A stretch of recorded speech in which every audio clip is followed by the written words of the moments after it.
Good morning student. आज हम discuss कर रहे हैं ऑक्सीजन का असामान्य व्यवहार। वर्ग 16 के तत्वों पे डिस्कस चल रहा था पिछली क्लासेज में।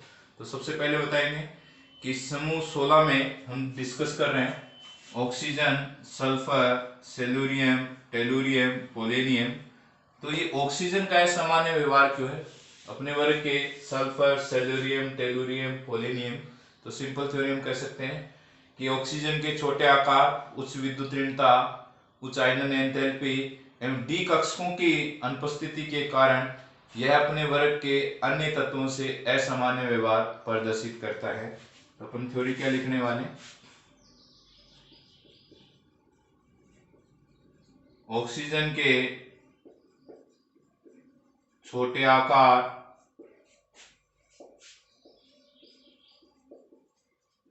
उच्च आयनन एंथैल्पी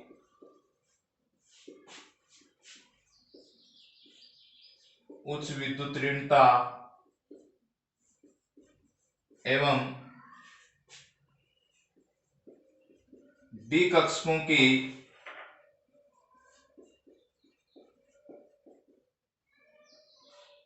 अनुपस्थिति के कारण यह अपने वर्ग के अन्य तत्वों से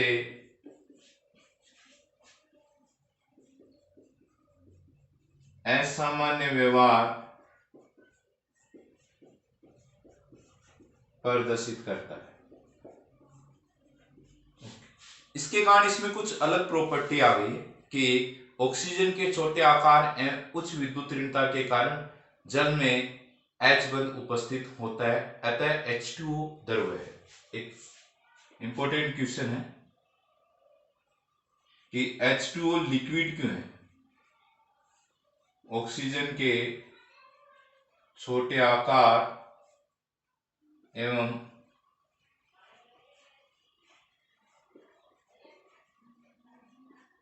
उच्च विद्युत ऋणता के कारण H2O में प्रबल H बंध उपस्थित होता है, अतः H2O द्रव है। क्वेश्चन आया कि H2O द्रव क्यों होता है और H2O गैस क्यों है? तो कहेंगे इसी में थ्योरी, जबकि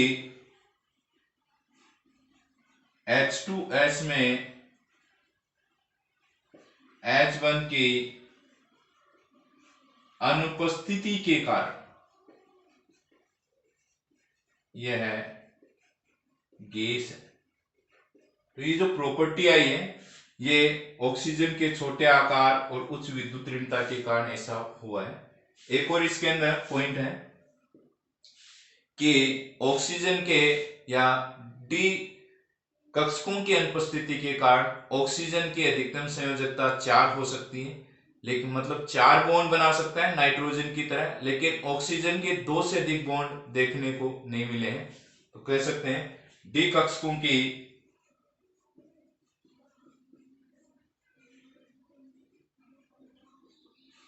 अनुपस्थिति के कारण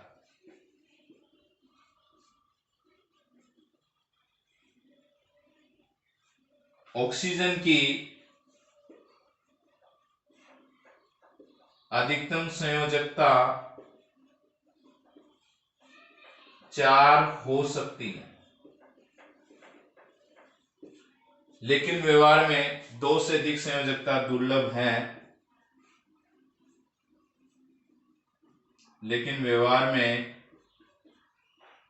2 से अधिक संयोजकता दुर्लभ है।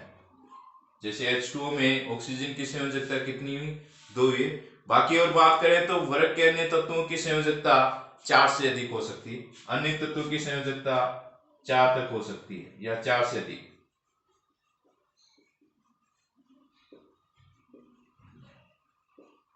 अन्य तत्वों की संयोजकता 4 से अधिक हो सकती है। 4 तो फिक्स है।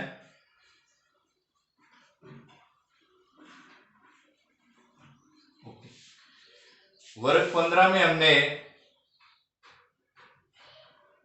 हाइड्रोजन के प्रति क्रियाशीलता, ऑक्सीजन के प्रति क्रियाशीलता, हेलोजन के प्रति, धातुओं के प्रति क्रियाशीलता देखी है।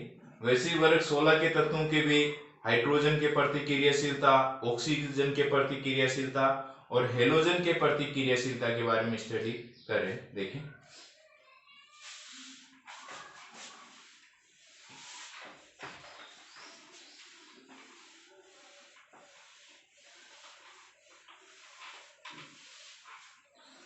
सबसे पहले केस है हाइड्रोजन के प्रति क्रियाशीलता।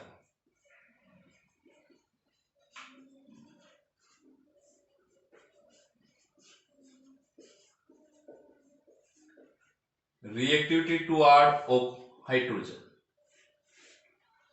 तो हमने बोला है कि वर्ग 16 के तत्वों के ऑक्सीकरण अवस्था -2 है, तो उसके साथ कितने हाइड्रोजन जोड़ सकते हैं? 2 जोड़ सकते हैं। यदि वर्ग 16 के तत्वों को ई माने, यदि इनको ई माने तो 2 हाइड्रोजन जोड़ते हैं तो फॉर्मूला क्या हो जाएगा? H2E प्रकार। तो कहेंगे समूह 16 के तत्व हाइड्रोजन के साथ संयोग करके H2E प्रकार के हाइड्राइड बनाते हैं। समूह 16 के तत्व है हाइड्रोजन के साथ संयोग कर H2E प्रकार के हाइड्राइड बनाते हैं।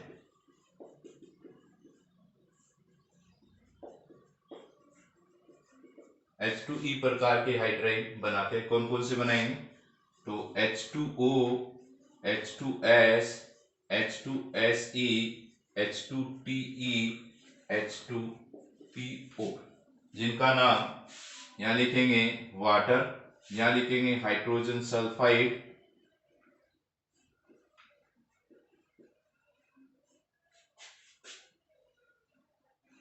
सिलीनियम हाइड्राइड, टेलुरियम हाइड्राइड और ये हो जाएगा पोलेनियम हाइड्राइड।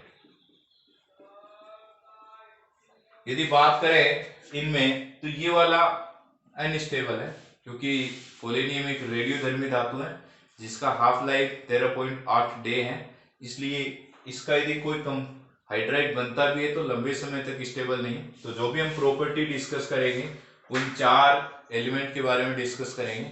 जैसे वर्ग 15 में हमने बेसिक कैरेक्टर डिस्कस किया था, वैसे वर्ग 16 में हम डिस्कस कर रहे हैं एसिडिक प्रवृत्ति या एसिडिक नेचर। तो फर्स्ट प्रॉपर्टी आ गई है अम्लीय प्रवृत्ति।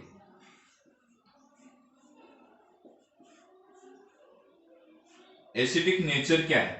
तो कहेंगे वर्ग में ऊपर से नीचे जाने पर H2O से H2TE तक अम्लीय प्रवृत्ति घटती है। समूह में ऊपर से नीचे जाने पर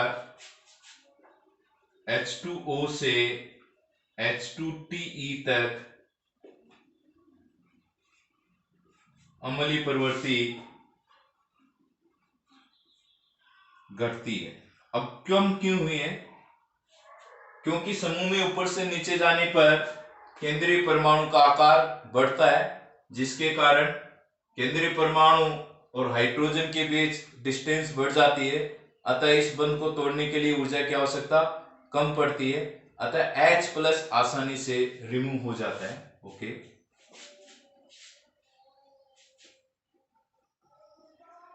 समूह में ऊपर से नीचे जाने पर केंद्रीय परमाणु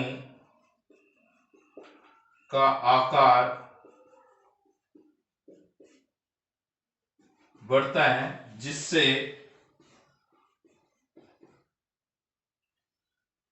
E-H बंध की वियोजन एंथैल्पी घटती है। जिससे H प्लस आसानी से मुक्त हो जाता है, जिससे H प्लस मुक्त करने की प्रवृत्ति बढ़ती है।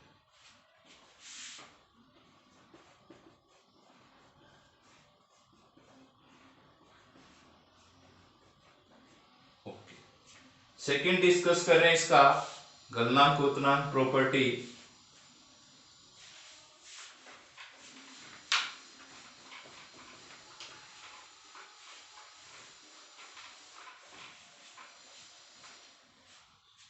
सेकंड, गलनांक, melting and boiling point. Same पीछे पड़ा वैसे के वैसा है कि H बंध के कारण H2O का गलनांक क्वोथनांक अपने समूह के अन्य हाइड्राइडों से अधिक होता है। ओनली H बॉन्ड बनाता है H2O, तो लिख सकते हैं H बंध के कारण H2O का गलनांक क्वोथनांक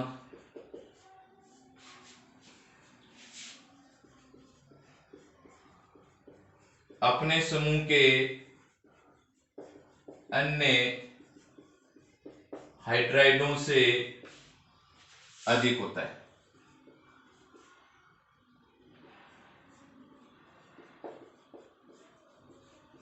लेकिन ये बात करें यहां से H2S से H2TE तक गलनांक क्वोथनांक बढ़ता है।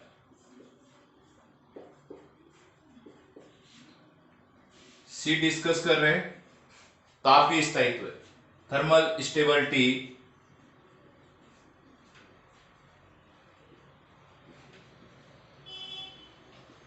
तो सिंपल सी थ्योरी है कि वर्ग में ऊपर से नीचे जाने पर E डैश H बंध की वियोजन एंथैल्पी घटती है, अतः तापीय स्थायित्व घटता है। या कहेंगे ऊपर से नीचे जाने पर केंद्रीय परमाणु का आकार बढ़ता है, जिसके कारण E डैश H बंध की वियोजन एंथैल्पी घटती है, अतः तापीय स्थायित्व घटता है। समूह में ऊपर से नीचे जाने पर E डैश H बंध की वियोजन एंथैल्पी घटती है, जिससे हाइड्राइड का तापीय स्थायित्व घटता है। नेक्स्ट पॉइंट डिस्कस कर रहे हैं अपचायिक गुण,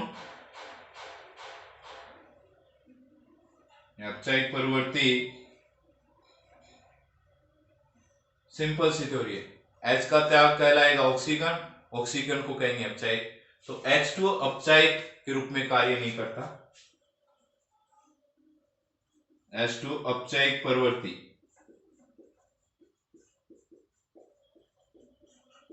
प्रदर्शित नहीं करता है। उसके बाद यदि बात करेंगे H2S से H2TE तक,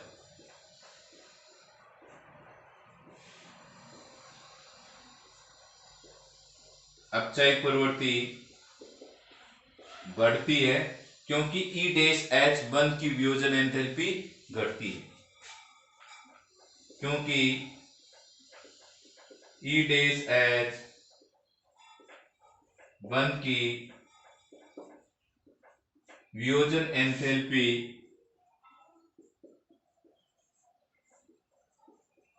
घटती है। ओके, अब डिस्कस कर रहे हैं सेकेंड आया ऑक्सीजन के प्रतिक्रियाशीलता। समूह 16 के तत्व ऑक्सीजन के साथ क्रिया करे तो क्या होगा। ऑक्साइड बनाएंगे।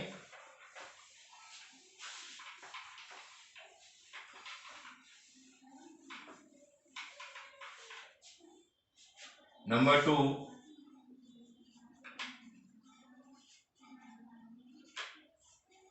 ऑक्सीजन के प्रति क्रियाशीलता। समूह 16 के तत्व ऑक्सीजन के साथ क्रिया करके डाइऑक्साइड और ट्राइऑक्साइड बनाते हैं। समूह 16 के तत्व है ऑक्सीजन के साथ क्रिया कर EO2 एवं EO3 प्रकार के ऑक्साइड बनाते हैं।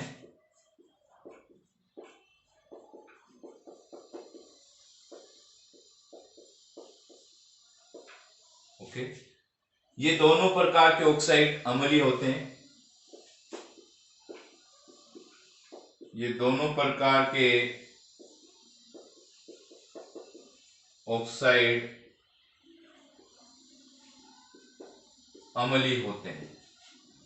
ये कह रहा है O2, O3, SO2 गैसें हैं और SeO2, इसका यदि देखें SeO2 ठोस है। ओके, ये कह रहा है SO2 से TeO2 तक अपचायिक प्रवृत्ति घटती है। यहां से यहां तक इसकी अपचायिक प्रवृत्ति घटेगी। नेक्स्ट है डिस्कस करने वाले हैलोजन के प्रति क्रियाशीलता।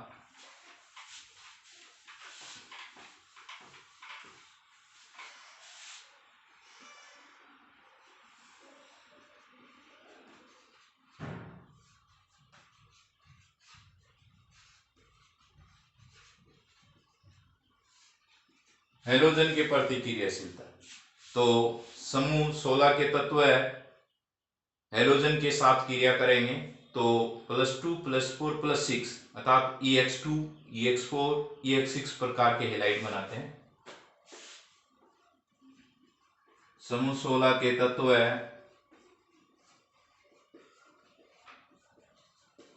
हैलोजन के साथ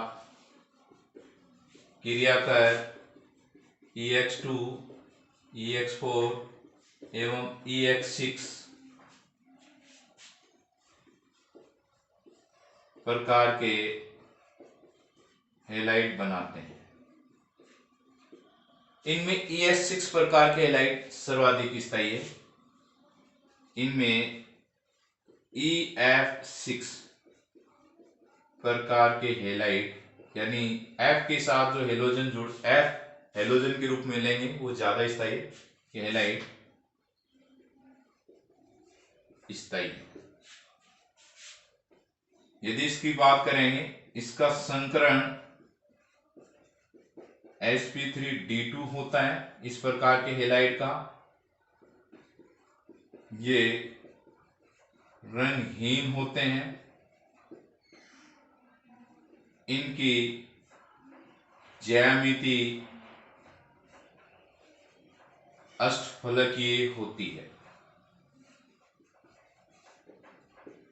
और इस सीरीज में एग्जाम्पल लेंगे तो SF6 इस प्रकार का एग्जाम्पल है जो मोर स्टेबल है। इसके अंदर हम डिस्कस करेंगे अब एक नया टॉपिक ग्रुप 16 में डाई ऑक्सीजन।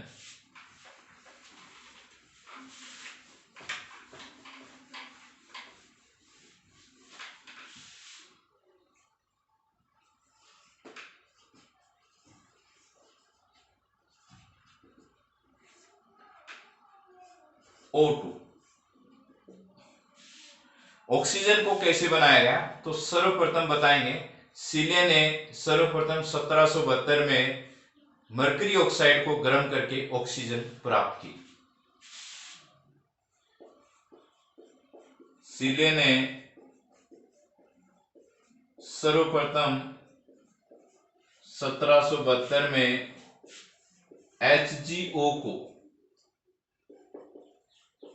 गर्म करके O2 प्राप्त की। सबसे पहले इन्होंने इसको ऑक्सीजन को प्राप्त किया।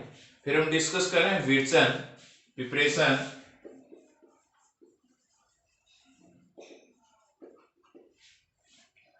तो कह रहा है ऑक्सीजन युक्त लवणों को, या कहेंगे अपन ये कह सकते हैं ऑक्सीजन युक्त लवण जैसे क्लोरेट, नाइट्रेट, परमैंगनेट को गर्म करके बना सकते हैं। फर्स्ट,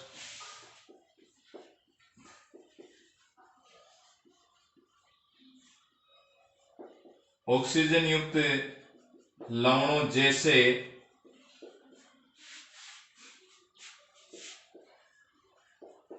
क्लोरेट ले सकते हैं, नाइट्रेट ले सकते हैं और परमैंगनेट को गरम करके, इनको गरम करके भी बना सकते हैं। तो हमारे पास नाइट्रेट का तो हमने NO2 बनाया था, लेड नाइट्रेट को गरम करके बनाया था। ये परमैंगनेट होता है KMnO4, इसको गरम करके भी बना सकते हैं। और क्लोरेट ले रहे KClO3।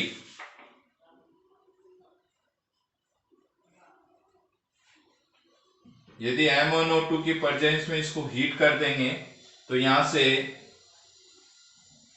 ऑक्सीजन गैस प्राप्त होगी। सेकेंड है ऑक्सीजन युक्त धात्विक ऑक्साइड को गर्म करके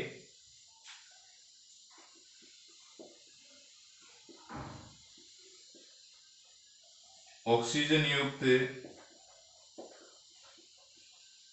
धात्विक ऑक्साइड को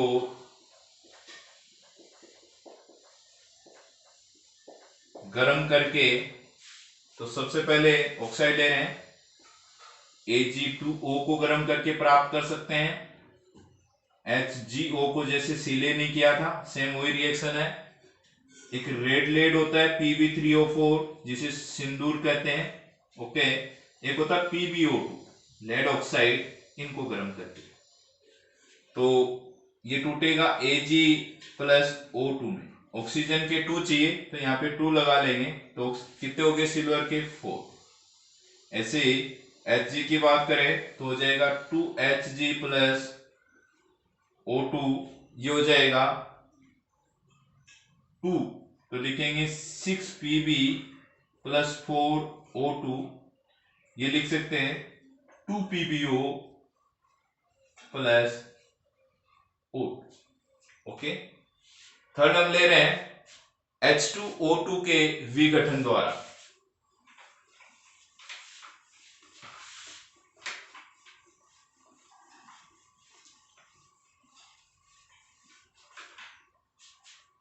थर्ड है H2O2 के विघटन से हाइड्रोजन पेरोक्साइड का MnO2 या PTNI की उपस्थिति में विघटन कर दें तो क्या प्राप्त हो जाएगा, H2O प्लस O2 प्राप्त हो जाएगा। नेक्स्ट हम डिस्कस कर रहे हैं कि वाटर से, जल से,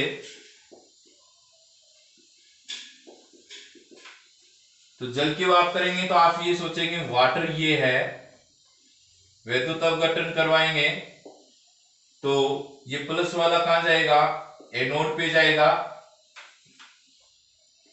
प्लस वाला कैथोड पे जाएगा, क्योंकि कैथोड पे माइनस चार्ज होता है। और कैथोड पे कौन सी रिएक्शन होगी, अपचयन। माइनस वाला कहां जाएगा, एनोड, क्योंकि एनोड पे प्लस होता है, यहां पे क्या होगा, ऑक्सीकरण।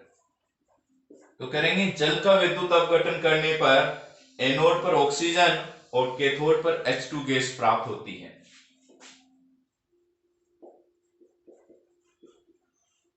जल का विद्युत अपघटन करने पर एनोड पर O2 तथा कैथोड पर H2 गैस प्राप्त होती है। 5 है औद्योगिक विधि।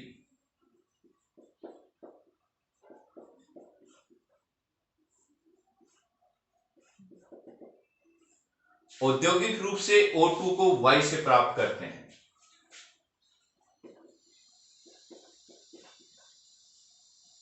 रूप से O2 को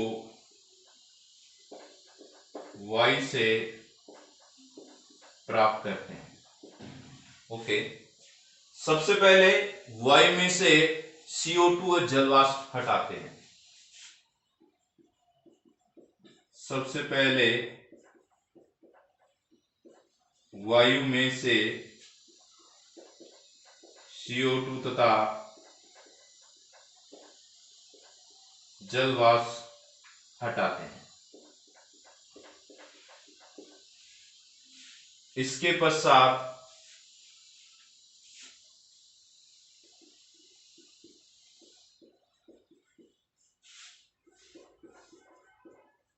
गैस को द्रवित करते हैं तथा आंशिक आसवन द्वारा आसवन करेंगे तो 77.2 केल्विन पे नाइट्रोजन और 90 केल्विन पे ऑक्सीजन, तो आंशिक आसवन द्वारा N2 तथा O2 प्राप्त करते हैं। अब डिस्कस करेंगे ऑक्सीजन की केमिकल रिएक्शन।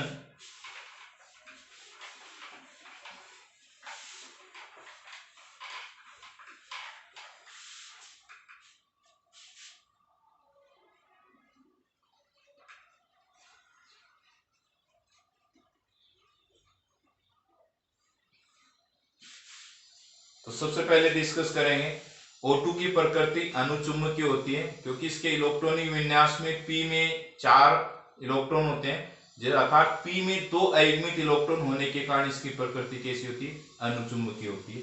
तो फर्स्ट हो गया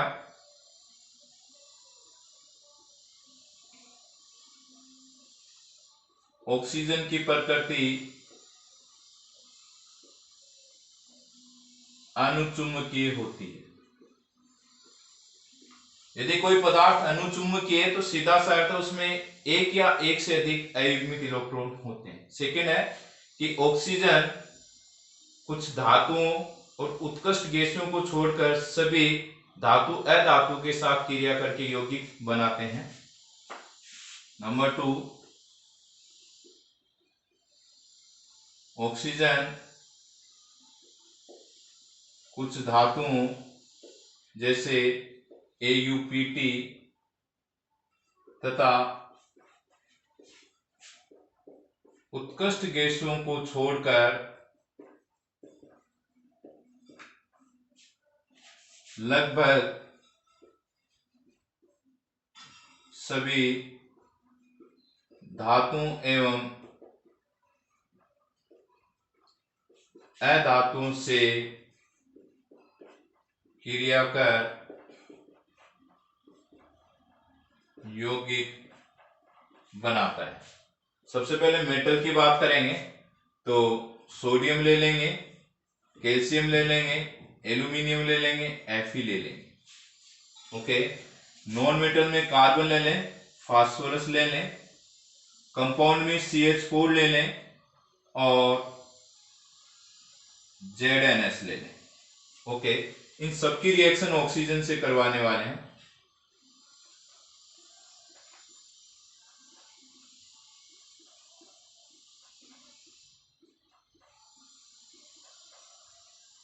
तो क्या होने वाला है देखो,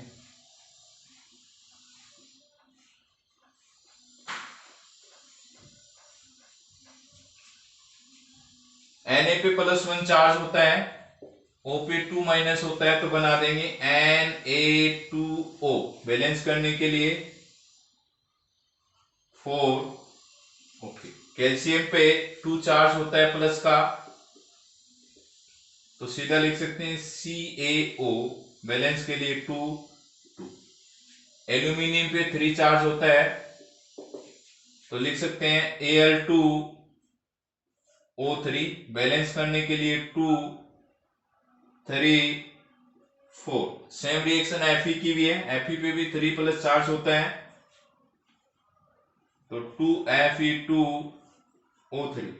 कार्बन ऑक्सीजन के साथ CO2, ये फास्फोरस पेंटाऑक्साइड आपको लिखवाया था कल पिछली क्लासेज में कि फास्फोरस है, श्वेत फास्फोरस वायु में जलकर क्या बनाता है, P4O10 के श्वेत सघन धूम देता है। ये वाला देखो, हाइड्रोकार्बन को जब ऑक्सीजन में जलाते हैं तो कार्बन बदलता है CO2 में और हाइड्रोजन बदलता है H2O में। बैलेंस करें तो 2 मतलब ऑक्सीजन चाहिए 4।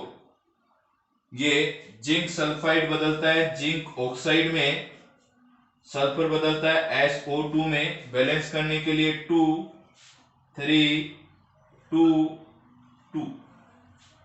ओके, नेक्स्ट है कुछ यौगिकों का उत्प्रेरकीय ऑक्सीकरण भी होता है।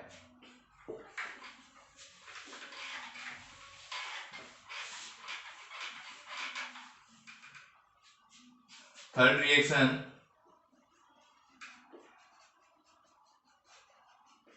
कुछ यौगिकों का उत्प्रेरकीय ऑक्सीकरण होता है, मतलब उत्प्रेरक की उपस्थिति में ऑक्सीकरण होता है। जैसे हाइड्रोक्लोरिक अम्ल HCl है, इसको ऑक्सीजन की उपस्थिति में और उत्प्रेरक CuCl2 की उपस्थिति में ऑक्सीकरण करवाया जाए तो ये क्लोरीन बनाने की विधि हो गई। यहां लिख सकते हैं 2H2O प्लस 2Cl2, क्लोरीन बनाने की विधि। नेक्स्ट टाइम में यूज करेंगे इस मेथड को।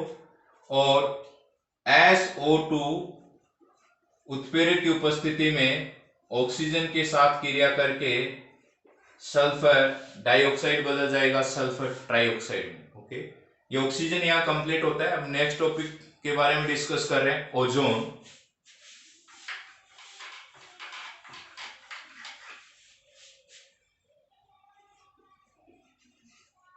ओजोन O3 सबसे पहले बताएंगे, यह ऑक्सीजन का अपरूप होता है। यह इतना क्रियाशील होता है कि समुद्र तल की ऊंचाई पर लंबे समय तक स्थायी नहीं होता, अर्थात लंबे समय तक नहीं रहता। तो फर्स्ट लिखेंगे यह है ऑक्सीजन का अपरूप है।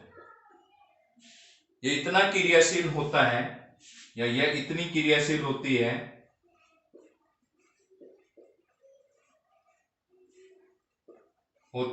कि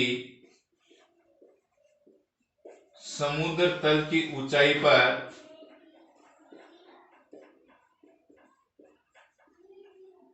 लंबे समय तक, या कहेंगे समुद्र तल की ऊंचाई पर लंबे समय तक वातावरण में नहीं रहती है।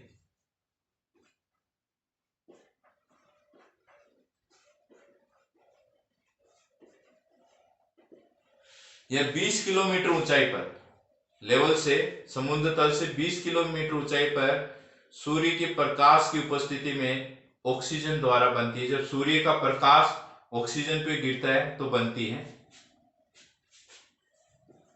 यह 20 km ऊंचाई पर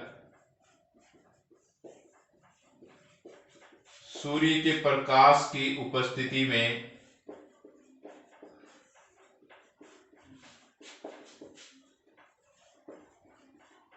वायुमंडलीय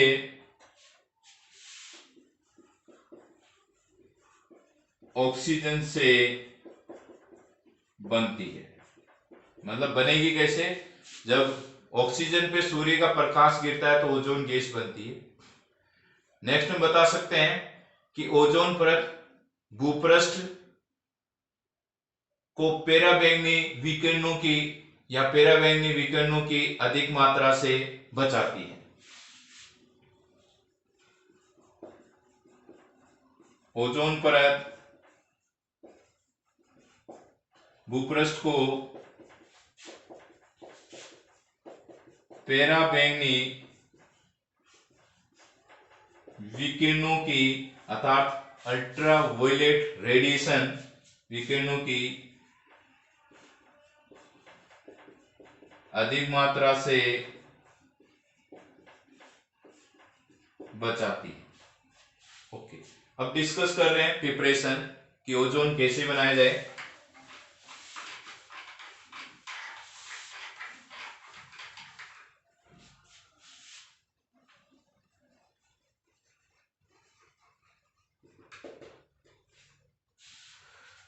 तो कह रहा है ऑक्सीजन कि एक मंद शुष्क धारा को निर्वह विद्युत विसर्जन में से प्रवाहित करने पर ऑक्सीजन किस में बदल जाता है? ओजोन में परिवर्तित हो जाती है। तो लिख सकते हैं ऑक्सीजन की एक ही प्रोसेस है, ऑक्सीजन की एक मंद शुष्क धारा को निर्वय विद्युत विसर्जन में से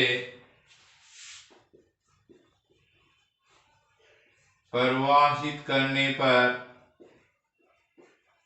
यह ओजोन में परिवर्तित हो जाती है।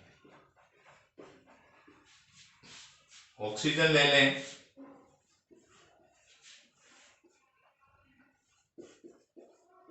निर्वय विद्युत विसर्जन,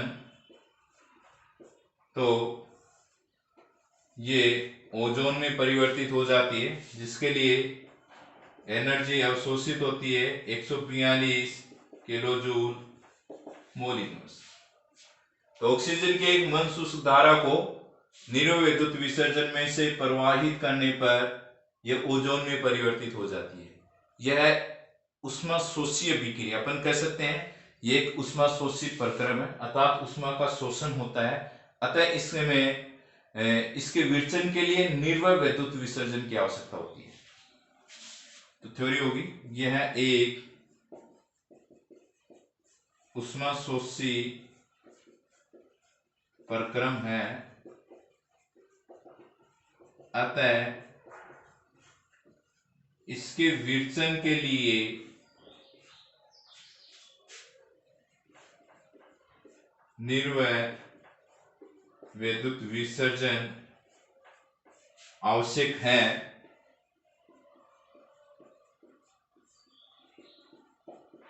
ताकि इसका विघटन हो।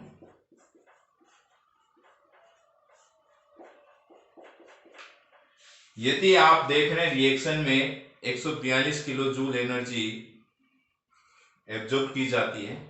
यदि आप देखेंगे तो O3 है, यदि O3 किस में बदल सकता है? निर्वय विद्युत विसर्जन नहीं करवाए तो O2 में बदल सकता है। अतः कहने का अर्थ हो गया निर्वय विद्युत विसर्जन के कारण यह विक्रिया में ऑक्सीजन सिर्फ किस में कन्वर्ट होता है? ओजोन में कन्वर्ट होता है। नेक्स्ट अपन बता सकते हैं कि यदि ओजोन की 10% से अधिक सांद्रता की आवश्यकता हो तो ओजोन नित्रों की बैटरी का उपयोग किया जाता है। यदि ओजोन की 10% से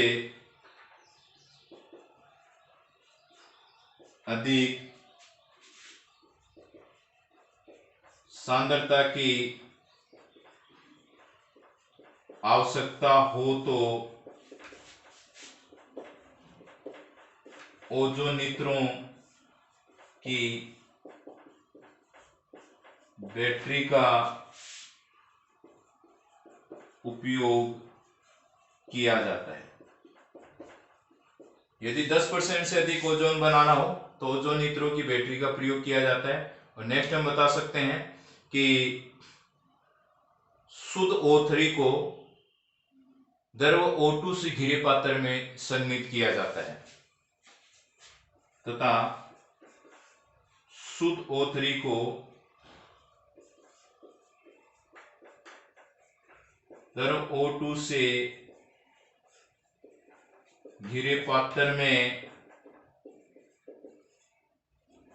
संघनित किया जाता है। अब हम डिस्कस कर रहे हैं केमिकल रिएक्शन।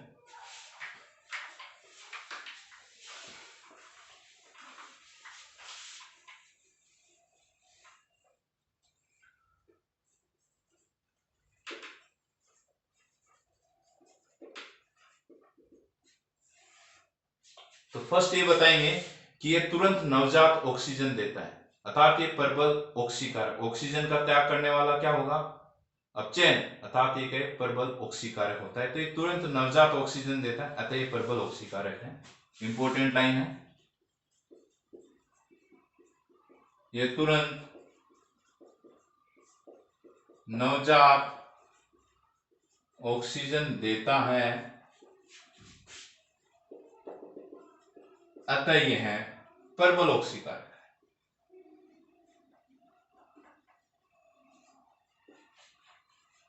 क्वेश्चन आया कि ओजोन प्रबल ऑक्सीकारक क्यों है, तो कह सकते हैं नवजात ऑक्सीजन देता है। रिएक्शन को हम देखें तो इस प्रकार टूटेगा ये O2 प्लस O नवजात ऑक्सीजन।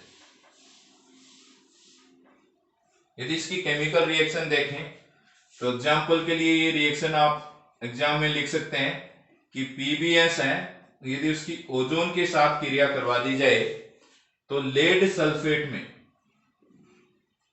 ओके, हमने यहाँ पे 4 ऑक्सीजन अटैच किए हैं, जबकि हम जानते हैं ओजोन का एक अणु है वो एक नवजात ऑक्सीजन देता है, जबकि हमने कितने जोड़े 4, तो ओजोन के कितने अणु चाहिए, 4 चाहिए, और 4 क्या बनेंगे, O2 बनेंगे। एक और रिएक्शन है कि आयोडाइड माइनस की रिएक्शन ओजोन के साथ करवा दें तो ये किस में बदल जाएगा, I2 में बदल जाएगा, ओके, और क्या हो जाएगा 2OH माइनस प्लस क्या हो जाएगा O2। इसने ऑक्सीजन किसको दे दिया है, H2O को दे दिया है, तो ये हो गया 2OH माइनस, ओके। एक और इंपॉर्टेंट रिएक्शन है कि O3 गैस का मात्रात्मक आंकलन कैसे किया जाता है, देखो सेकेंड,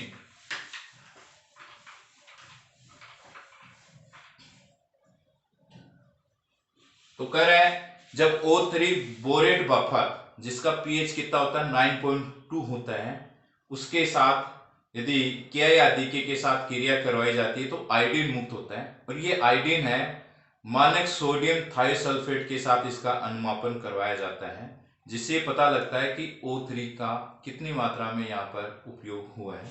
तो लिख सकते हैं कि जब O3 बोरेट बफर जिसका pH मैंने आपको बोला 9.2 में क्याई विलियन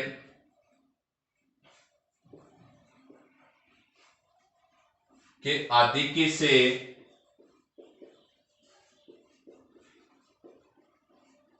क्रिया करती हैं, तो मतलब O3 है उसकी क्रिया किससे कराओ, बोरेट बफर जिसमें क्या है क्याई अधिक मात्रा में, उसके साथ क्रिया करेंगे तो I2 मुक्त होती है,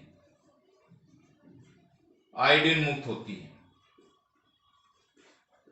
इस आयोडीन का मानक सोडियम थायोसल्फेट